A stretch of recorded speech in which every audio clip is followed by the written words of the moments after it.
4, 5 years on the trot.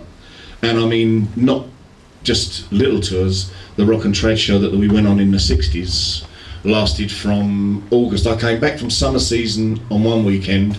We had a week's rehearsal at the Metropolitan Jack was producing the show, Jack Good, and we were off again for 6 months, and that's the way it used to go. So, and we were sort of kept fairly quiet about Billy's health problems. We didn't used to know a lot about that, but I could tell many, later on I'll tell you a few of his antics, but he was a really, really nice guy.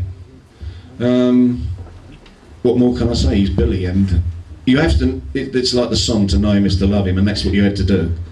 You know, that's the true thing about him. He was really, really funny. He did some really weird things, some really funny, I mean, he can tell you, he was on the road with him as well. We could go on for ages.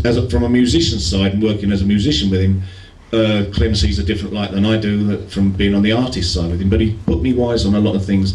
I got more from Billy as a friend than I did from Cliff, who was the man who originally put me on the map. So yeah, I owe Billy a lot as well. And we recorded a few numbers that we liked, and between us, and that were written specifically by a guy called Bob Barrett, who was at EMI then. And we did a version of Talking in My Sleep, but Billy did it on an album, I did it on an EP, and they're completely different things. But in lots of ways, we were down the same route. We're both songwriters, and I think Billy was a very underrated songwriter and should have had a lot more freedom. We didn't have the freedom that people have got today.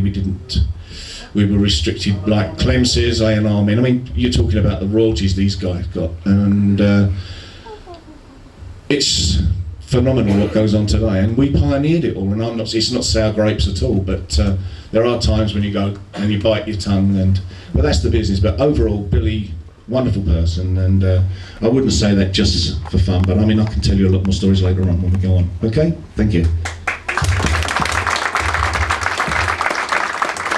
And this, I honestly mean this. Now, I worked with Billy twice. I worked with him in the 50s, and as one of the Tornadoes later in the 60s. And I worked with Cliff for 2.5 years on the road as his thing. I did a lot of his records as well. And I've honestly got to say, I think Billy was probably the finest rock and roll singer of his time. And I honestly don't think he got the credit. Yeah, absolutely. I honestly think that. Having worked with both of them, I think he was, and if he'd had the same management and push that Billy had, he'd have been as big, if not bigger than Cliff. And that's what I honestly think. But I mean, I had a great time with Billy. I learnt a lot working with Billy.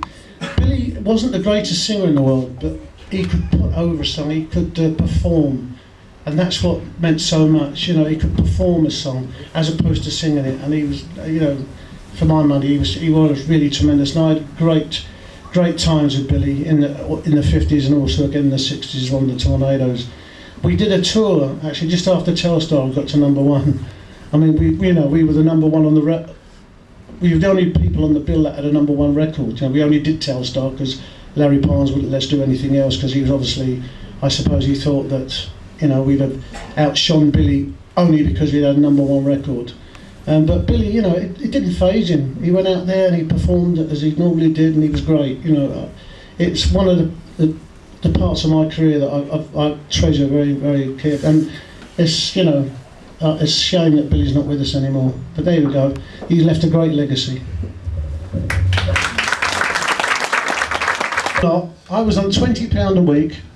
I mean, I know it was the 50s and 60s, but when you're on the road and you're actually paying for your own food, you're paying for your own. And remember, this is one-nighters. We were staying in a different place every night, and I had to pay my own hotel bills. I didn't come out with a lot at the end of the week. I mean, I used to sleep in the coach. It was called Timpson's. In actual fact, when the fans used to say, "Where are you staying tonight?" I said, "Timpson's Hotel." But in fact, it was the coach. The coach driver was great because he used to drive me around the coach park, lock the doors, pick me up in the morning, take me around the local bars so I could have a wash in the bath. So the life of glamour. That's showbiz for you. You do a show one night and then you sleep in the coach. And we were talking about this last night, and you wake up in the morning and look up and all the office workers were looking at you, and they'd been at the show the night before. That was the sort of thing that happened, so they got embarrassing, didn't they? I remember, this is Gossamer Smith. My uncle used to have believe it or not, being Italian, my uncle had a restaurant and cafe in Dalston, which is like the East End of London. And I was doing a thing at a place called the Finsbury Park Empire in North London with Terry Dean. You know, I was one of the Dean aces. And I'm behind the counter in my uncle's cafe working, selling ice cream. And all those aces, get your aces. And these two girls came up and says, "Here, we saw you on stage last night at Finsbury Park. What are you doing here?" Slightly embarrassing situation. And I said, "Well, what can I say?" I thought, "What can I say?" I said, "Well, you know, it's my uncle, so I'm doing him a favour. But I used to work there every Saturday. And that's how good the wages were." So we all moonlighted, even though we were supposedly, in quotes, stars, whatever, you know. I mean, talking about stars, I must say one thing. To me, a star is somebody like... my wife had to go in hospital, have 2 valves replaced in her heart. Now, those sort of people, they are stars. You know, what are we? I mean, thank God I've been gifted with being able to play drums. I get on stage. I'm not a star. Those are people are stars. We're just lucky people, you know. And I still say it, one of the greatest things for me is to be able to play music. And if you can play music, it's one of the most wonderful gifts that anybody can have.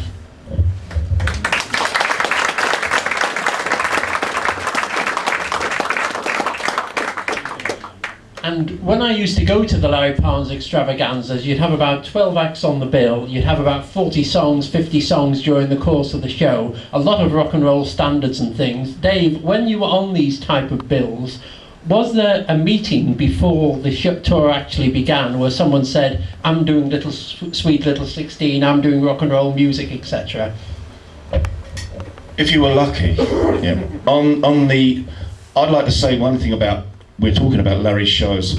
At the time the Rock and Trad Experience went out, which was my first major, I did a summer season in Bournemouth with Marty first, and then I went straight into this rock and roll, Rock and Trad, and it was also called Idols on Parade. It had 2 names. And I was the only, with Tommy Bruce, non-Parnes act on. So we had our fee, we knew we were going to get paid. These poor devils, they were all Parnes workers, didn't know where their money was coming from. I'll let you into a secret, and no embarrassment to people, I have lent money to quite big name stars on those tours. That's how poor they were. And going back to Spencer's questions, is when you work for someone like Jack Good, he would base a show. He based the Rock and Trad show around King Creole, which was Elvis's film. And it was a supposedly New Orleans setting, and on those shows, no, Spencer, we didn't have it. I was just told that you will not be singing any of your records, you won't be singing Sweet Dreams or anything like that, and I thought, great. And I ended up doing things like Dixieland Rock, New Orleans, Trouble. Now can you imagine coming to Liverpool in the 50s and looking out with a green light on you and your lovely dark greasy hair going da-da-da-da-da, if you're looking for trouble. There's nothing better. And when you went to Glasgow, you had a police escort, didn't you, mate? But yes, there were occasions where we did bicker,